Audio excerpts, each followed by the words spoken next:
안녕하세요. 지금부터 연희와 버들립 소년을 시작하도록 하겠습니다. 페이지 수는 36페이지입니다.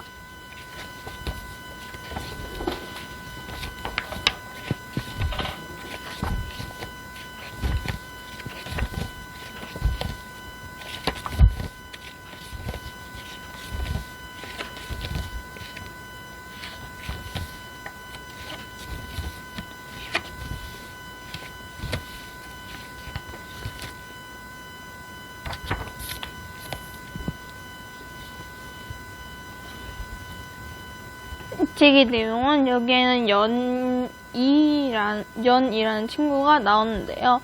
그리고 버들립 소년도 나옵니다. 그리고 못된 계모가 나오는데요.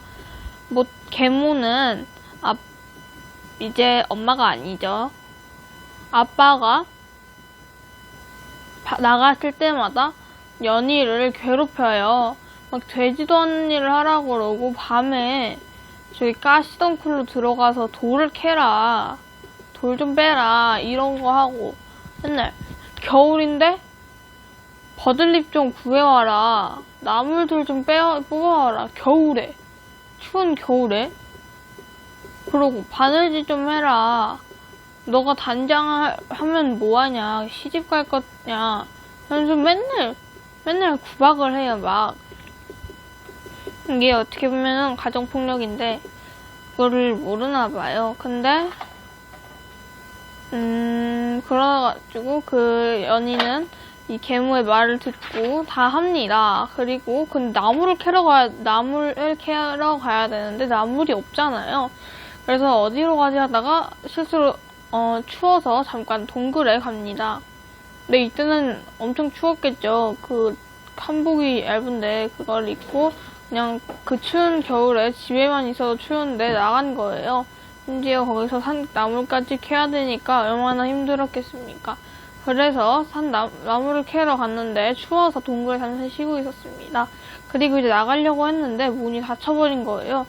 자기가 나가려고 하자 문이 갑자기 저절로 열리고 새로운 세상이 보입니다. 그곳은 이제 얼음 같아 보이는데요. 버들립 소년이 와서 안녕 난 버들립 소년이야. 너는 누구니? 라고 물어봤습니다. 그래서 연희와 버들립 소년은 이제 이렇게 인사를 하고 여름이니까 이 버들립 소년 집 앞에는 버들립과 다른 산나물들이 굉장히 많았어요.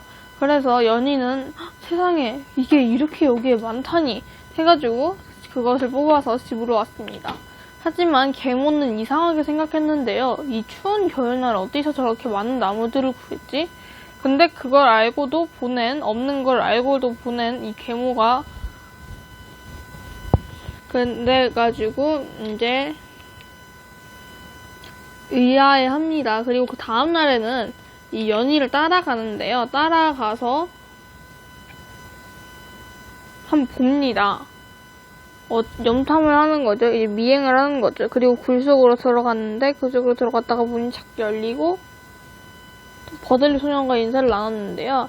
연희가 간 후 바로 버들립 소년을 주머니에 있던 칼로 꺼내서 찌릅니다. 그리고 버들립 소년은 죽게 되고요.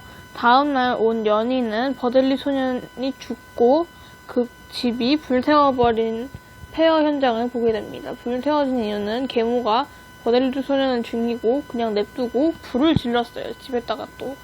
그래가지고 그것을 보고 연희는 좌절하는데요.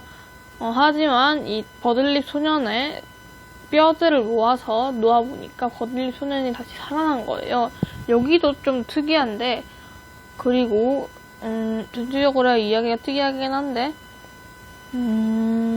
이제 버들립 소년이 갑자기 연희야 왔구나 하고 갑자기 어디론가 데리고 갑니다. 연희야 나는 사실 하늘에서 사는 사람이었어. 하늘나라 사람이었어. 너도 같이 하늘로 가자.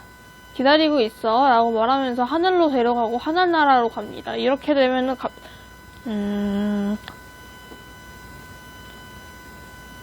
죽은 것 같은데 그러면은 자기 자신의 발로 저승을 택한 거네요.